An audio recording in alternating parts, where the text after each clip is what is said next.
အားလုံးပဲမင်္ဂလာပါရန်ကုန် Insight Channel ကပြန်လဲကြိုဆိုလိုက်ပါတယ်ကျွန်တော်ဒီနေ့ပြပြပေးမယ့်အကြောင်းအရာလေးကတော့ကျွန်တော်တို့ရဲ့ချစ်သူဘယ်ရောက်နေလဲဆိုတာကိုကျွန်တော်နေရအတိအကျသိအောင်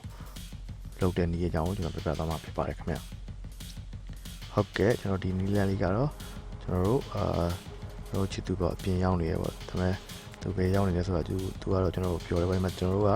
အချိန်မှာကျွန်တော်တို့မယုံကြည်တဲ့အချိန်မျိုးမှာပေါ့သူဘယ်ရောက်နေလဲဆိုတာကိုသိအောင်ပေါ့တကယ် location အစစ်မှန်ကိုကျွန်တော်တို့ဖုန်းထဲကနေဒီပို့အောင်လုပ်တဲ့နည်းကိုကျွန်တော်ပြပြသွားမှာဖြစ်ပါတယ်ခင်ဗျ။ဟုတ်ကဲ့ကျွန်တော်တို့ဗီဒီယိုလေးကိုစတင်ကြည့်လိုက်အောင်ခင်ဗျ။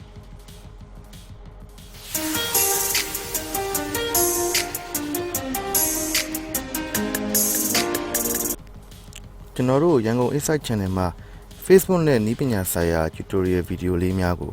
နေ့စဉ်တင်ဆက်ပေးနေတာကြောင့်အမြဲတမ်းကြည့်ရှုနိုင်ရန် channel လေးကို subscribe လုပ်ပေးထားကြပါဦးနော်။တင်သမျှဗီဒီယိုလေးတွေကိုလည်းမလွတ်သွားရအောင်ခေါင်းလုံးလေးကိုဖွင့်ထားပေးပါခင်ဗျာ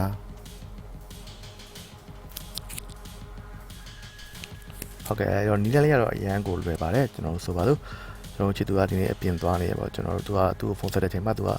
ကျွန်တော်တို့ပြောတယ်အပြင်တနေရာဘယ်နေရာပေါ့ Changing Square မှာပေါ့ကျွန်တော်အဲ့ဒါကိုမယုံဘူးပေါ့မယုံတဲ့ချိန်မှာကျွန်တော်တို့တခုလောက်ခိုင်းလို့ရပါတယ်လောက်ခိုင်းလို့ရမလဲဆိုတော့ကျွန်တော်တို့ချစ်သူရဲ့ Messenger သူ့ကိုခိုင်းလိုက်ပါကျွန်တော်တို့ပြောမယ် Messenger application ကိုသွားလိုက်ပါကျွန်တော်တို့သွားလိုက်ပြီဟုတ်ပြီဒါကျွန်တော်ဟိုမှာပြတာပါပြီးရင်ကျွန်တော်အကောင့်ထဲကိုသူ့ကိုဝင်ခိုင်းလိုက်ပါဆိုပါတော့ဒါကတော့ကျွန်တော်ချစ်သူအကောင့်ပေါ့ပြီးတော့ဆိုသိန်းကတော့ကျွန်တော်ပဲဆိုပါတော့အဲဆိုသိန်းကိုကျွန်တော်ဝင်လိုက်ပါ sorry ဆိုသိန်းကိုဝင်လိုက်ပါဟုတ်ပြီဝင်ပြီးသွားရင်ကျွန်တော်ချစ်သူအကောင့်ထဲကနေပြီးတော့သူရောက်နေတဲ့ location ကိုကျွန်တော်အတိအကျပို့ပြမယ်ခင်ဗျဟုတ်ပြီအဲ့လိုပို့ဖို့အတွက်ကျွန်တော်တို့ဒီ plex လေးကိုနှိပ်လိုက်ပါဒီမှာပေါ့ကင်မရာရဲ့ plex လေးရှိရဲ့အဆုံးလုံးလေးမှာအဲ့ကောင်လေးကိုနှိပ်လိုက်ပါနှိပ်ပြီးတော့ကျွန်တော်ဒီနေရာရောက်သွားကျွန်တော်ဒီဘက်မှာညာဘက်ဆုံးမှာကျွန်တော်ဒီမှာဒီဟာလေးရှိရဲ့အဲ့မှာဒီကောင်လေးကျွန်တော်ပြနေတယ်အဲ့ကောင်လေးရှိရဲ့ဟုတ်ပြီပြရင်ကျွန်တော်မှာ location လေးပေါ်လာပြီပြီးကျွန်တော်အောက်ဆုံးကအပြလေးက stats sharing live location ဆိုတာလေးကိုချက်နှိပ်လိုက်ပါဟုတ်ပြီနှိပ်လိုက်ရင်တော့ auto ပို့သွားရင်ပြီးကျွန်တော် stop ပြန်နှိပ်လိုက်ပါဟုတ်ပြီ stop နှိပ်လိုက်ပြီနှိပ်ပြီးတော့ကျွန်တော်အပေါ်ကဒီအပြလေးရဲ့အပေါ်ပေါ့ဒီကောင်လေးရဲ့အပေါ်မှာပြာလေးရဲ့အပေါ်ဒီကောင်ဟာလေးကိုနှိပ်ပါ sorry ဒီကောင်လေးကိုနှိပ်ပါအဲဒီမှာဒီကောင်လေးကိုနှိပ်ပါပြန်ပြမယ်နော်ဟုတ်ပြီဒီပေါ်ဒီပြာလေးရဲ့အပေါ်ကဒီကောင်လေးကျွန်တော်ခု highlight ပြထားတဲ့ကောင်လေးကိုနှိပ်လိုက်ပါနှိပ်ပြီးတော့အောက်မှာကျွန်တော် send this location အားလေးကျွန်တော်ပို့လိုက်ပါဟုတ်ပြီဒါဆိုရင်တော့တင်ရဲ့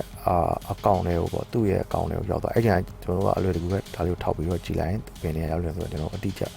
သိနိုင်ပါတယ်ဟုတ်ကဲ့ဒီနေရာလေးကိုတုံးပြပြီးကျွန်တော်ချစ်သူ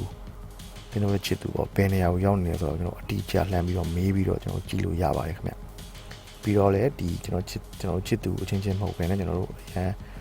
ဘယ်လိုပြောကျွန်တော်လိပ်စာတွေပါရှာတဲ့အချိန်ပေါ့အဲ့လိုမျိုးအချိန်မှာလည်းကျွန်တော်တငယ်ချင်းချင်းမဟုတ်ရင်ခြားလူနဲ့လည်းကျွန်တော်အသုံးပြုနိုင်ပါတယ်သူရောက်နေတဲ့နေရာကိုကျွန်တော်တို့ location ပို့ခိုင်းပြီးတိုင်းကျွန်တော်တို့သူရောက်နေတဲ့နေရာကိုကျွန်တော်အတိအကျသိပြီးတော့ကျွန်တော်တို့တွားရောက်လို့ရတယ် Google Map ထဲကနေပြီးတော့ Map ထဲကနေပြီးတွားရောက်လို့ရတယ်ဟုတ်ကဲ့ဒီနေရာလေးပဲဖြစ်ပါတယ်ဟုတ်ကဲ့ပါဒါလေးပါပဲကျွန်တော်ဒီဗီဒီယိုနဲ့ပတ်သက်ပြီးတော့မရှင်းတာသိချင်တာများဖို့လည်းကျွန်တော်ဗီဒီယိုအောက်က comment box မှာမေးထားလို့ရပါတယ်ခင်ဗျကျွန်တော်ဗီဒီယိုလေးကိုကြည့်ပြီးအားလုံးပဲနှစ်သက်ကြမယ်လို့ကျွန်တော်ထင်ပါတယ်ခင်ဗျာဗီဒီယိုလေးကိုကြိုက်တဲ့ဆိုရင် like share နဲ့ subscribe လေးလုပ်ပေးထားကြပါဦးခင်ဗျာကျေးဇူးအများကြီးတင်ပါတယ်အားလုံးကျမ်းမာရွှင်လန်းကြပါစေလို့ကျွန်တော်ဆုတောင်းပေးလိုက်ပါတယ်နောက်မှတွေ့ကြတာပေါ့